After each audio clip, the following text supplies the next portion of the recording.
What's up YouTube, Galilite74 here, back with week 3 of the PEBA. This week, our Northside Noiverns face the Seafolk Suicune, coached by Obsidian, better known as Oscar or one of the 3 Swedes in the league, if I'm not mistaken. If I'm wrong, I'm going to look like a big idiot. But Oscar is a very respectable guy. I usually say go check out the links below, but I don't think he has a YouTube or a Twitter. But just know that he's an awesome dude. We are both currently 0-2, so one of us today is going to walk out with a win. And we are going to try our hardest to get that win.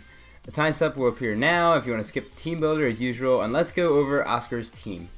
At first, I didn't find his team threatening, but once I started building, it was actually pretty hard. But his team consists of Mega Steelix, Zemon, Dragonite, Sylveon, Lucario, Slowbro, Araquanid, Swellow, Zoroark, Hitmontop, Typhlosion, and Rotom Frost. Opposite to last week, his Dragon, Fairy, and Steel Core really stood out to me, and when Dragonite has multi-scale and is a Zemon, it's a pretty big threat.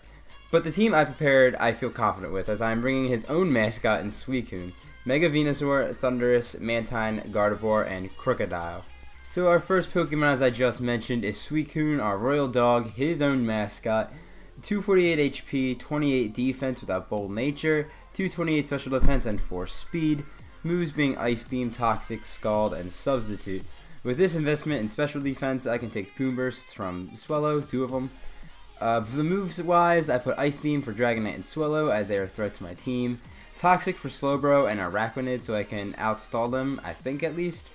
And I mainly brought this because it blocks Suicune, Typhlosion as well, because Typhlosion is actually a pretty underrated threat. If you Specs or Scarf Typhlosion and it's faster than you, Eruption does like a lot of damage. Suicune beats Mega Steelix 1v1, and it can also switch in on special threats like Zoroark and Special Lucario. So Suicune's playing a bunch of roles this week. I'm really hoping he doesn't bring every single Pokemon I just mentioned, so Suicune's role can be lowered a little bit. But for his mascot, it being his own mascot, it does pretty good work against his team. So the next Pokemon on the team this week is Mega Venusaur. Mega Venusaur has 248 HP, 156 defense with a bold nature, 16 special attack, and 88 special defense. Moves being Giga Drain, Sludge Bomb, Synthesis, and Hidden Power Ground. Now Mega Venusaur, with this defensive investment, it is there to predict a Psyshock Sylveon. This is over Psychic, just because I feel like if he is going to bring an offensive Sylveon, he will run Psyshock over Psychic. Just some mind games I have going on. With this investment, I beat Mega Steelix just like Suicune 1v1. That's also why HP Ground is there. HP Ground can beat Mega Steelix more than Giga Drain, I believe. And HP Ground also allows us to beat a non-Psychic Lucario. Because Earthquake would do less damage to Steelix, and it's about the same against Lucario, so HP Ground was the better option overall. Also, Mega Venusaur beats a non-setup Slowbro. If it is set up with Calm Mind, then that really sucks, but if it's not, then we do fine against it. And while Suicune's more especially defensive this week, Venusaur is definitely more physically defensive, as it's going to play a defensive role this week. So that's kind of it for Mega Venusaur. I really like in the set this week, even though it's still pretty standard. I think it's going to do a lot of work. Me being the person I am, I realize Sylveon actually doesn't get Psychic, so I mean, I made the good choice in the end. That's after the fact. But our next Pokemon we're bringing is Thundurus, max special attack, max speed, timid nature with the last 4 in defense. Moves being Volt Switch, Sludge Wave, Hidden Power Rock, and Focus Blast with the Expert Belt. This is the main offensive threat we have of the week, my bad. It's mainly here to do chip damage though. It's not really here to just knock out a particular Pokemon, it's just to hit everything.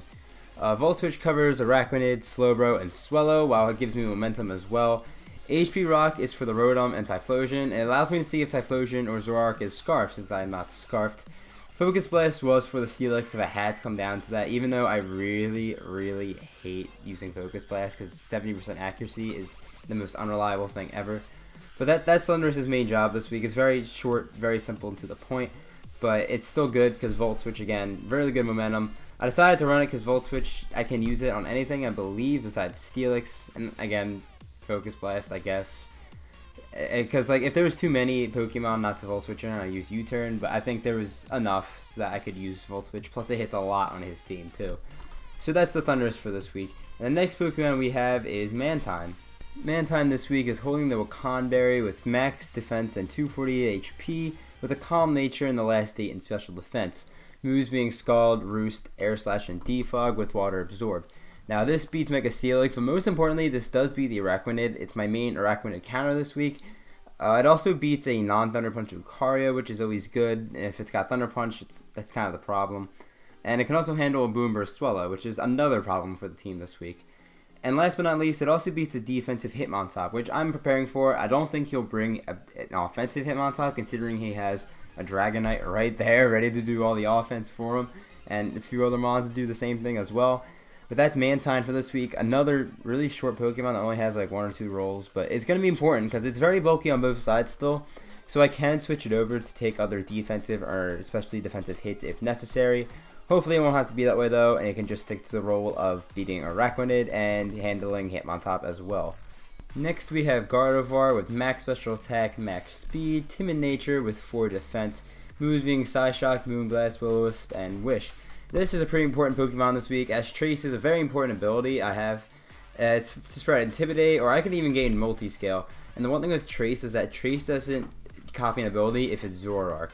So that's a really good for looking for Zoroark. I'm personally pretty good finding it with the HP bar. You have to be paying attention with the HP bar. Oh, and the Psychium Z is the item, by the way. I almost forgot to mention. But that's why Trace is so crucial.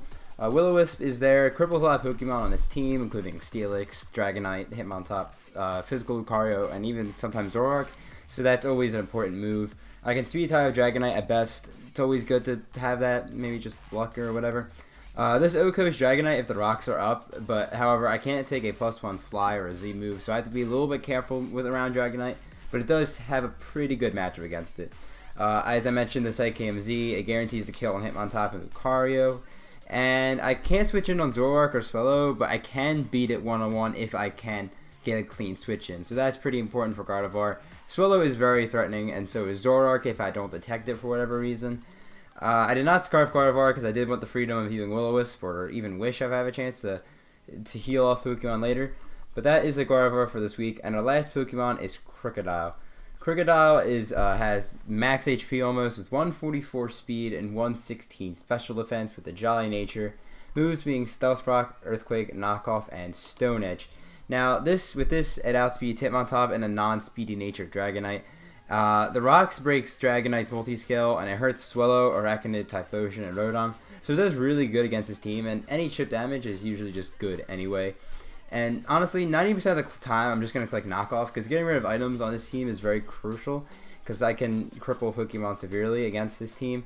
And also, I can take 2 Boom Bursts from Swallow as well, and I can hit it back for Stone Edge.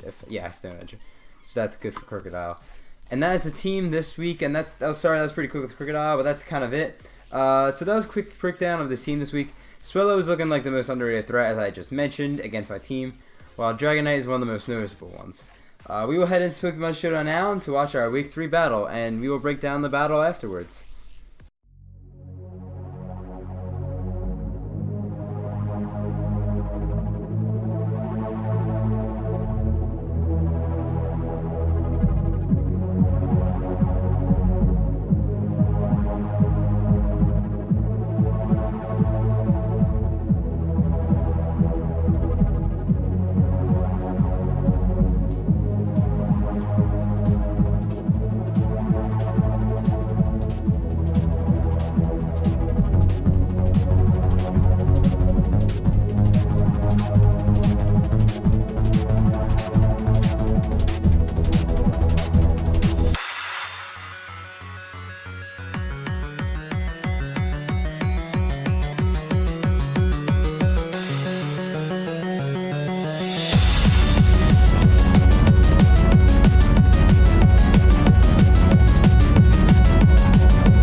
the end, we finally have won our first game of the season, giving us a 1-2 record.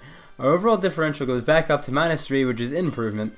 But on a different note, I personally think Oscar did a really good job battling in this matchup. I was shocked and relieved to not see Dragonite, and even more relieved not to see Lucario, because Lucario can be very unpredictable.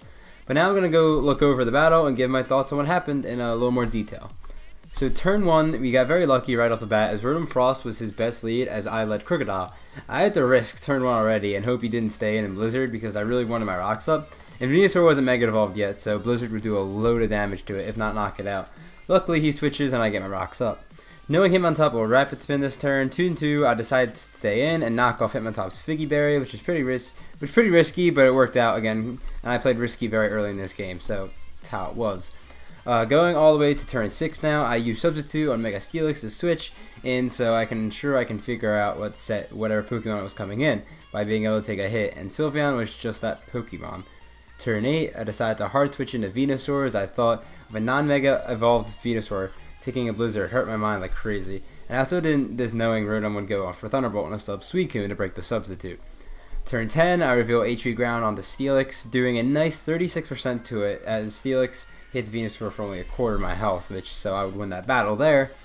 Turn 11 and 12, he sends in Sylveon and takes an HP Ground and Sludge Bomb just to bat and pass out.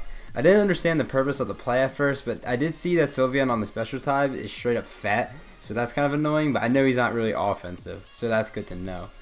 When he brought in Swellow, however, I activated a Flame Orb right away, showing me it was a physical set, and it has Guts, which it completely threw me off guard, did not prepare for it whatsoever.